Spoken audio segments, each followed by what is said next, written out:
ایک اور خبر ہے کراچی سے، جہاں پر انٹرمیڈیٹ کے سابق کنٹرولر عمران چشتی اور سابق سیکرٹری کاشف صدیقی کے خلاف وزیر اعلیٰ معائنہ ٹیم کی رپورٹ کے باوجود 8 ماہ سے کوئی کارروائی نہیں کی جا سکی ہے۔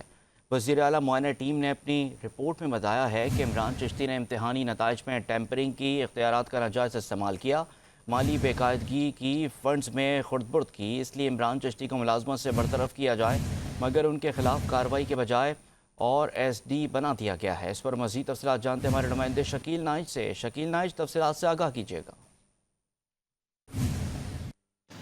جی، انٹرمیڈیٹ بورڈ کراچی کے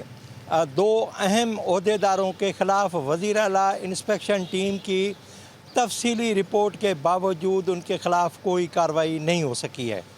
سابق نگراں وزیر اعلیٰ جسٹس مقبول باقر نے ایک وزیر اعلیٰ معائنہ ٹیم کو حکم دیا تھا کہ کراچی انٹر بورڈ کے وہاں پر مالی بے قاعدگیاں ہیں، اختیارات کا ناجائز استعمال ہے، ان کے خلاف بھرپور تحقیقات کی جائے، جس پر وزیر اعلیٰ معائنہ ٹیم ان کے اس وقت کے چیئرمین رفیق بوڈو، اس وقت کے جو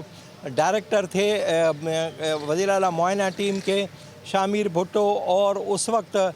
director anti corruption Shahzad Abbasi تھے، شہزاد فضل عباسی تھے، اور انہوں نے یہ تحقیقات کی۔ 50 صفحات پر مشتمل رپورٹ میں کہا کہ سابق کنٹرولر عمران چشتی اور سابق سیکریٹری کاشف صدیقی، ان دونوں نے وہاں پر نہ صرف کرپشن کی ہے،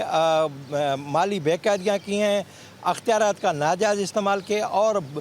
بڑی جو اہم ترین سنگین ان پر الزام وہ یہ تھا کہ انہوں نے یہ کیا کہ جو وہاں پر ان کے نتائج تھے امتحانات کے، انہوں نے ان میں ٹیمپرنگ کی ہے باقاعدہ، اور انہوں نے اس بار بھی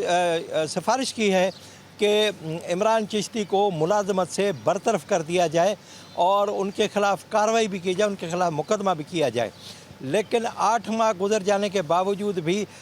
عمران چشتی کے خلاف نہ کوئی انہیں برطرفی کے لیے کوئی کارروائی شروع ہوئی ہے، نہ ہی اس کے خلاف کوئی مقدمہ درج ہوا ہے، بلکہ صرف اس کے ساتھ یہ کیا گیا کہ ان کو او ایس ڈی بنا دیا گیا، اور اب وہ گھر بیٹھے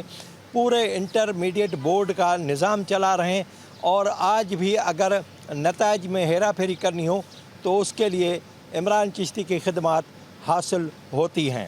لیکن حکومت سندھ ان کے سامنے کیوں بے بس ہے، یہ اس کا جواب حکومت سندھ دے سکتی ہے۔ 50 صفحات پر مشتمل رپورٹ کو وزیر اعلیٰ ہاؤس میں کیوں دبا دیا گیا، یہ اس کا جواب بھی وزیر اعلیٰ سندھ ہی دے سکتے ہیں۔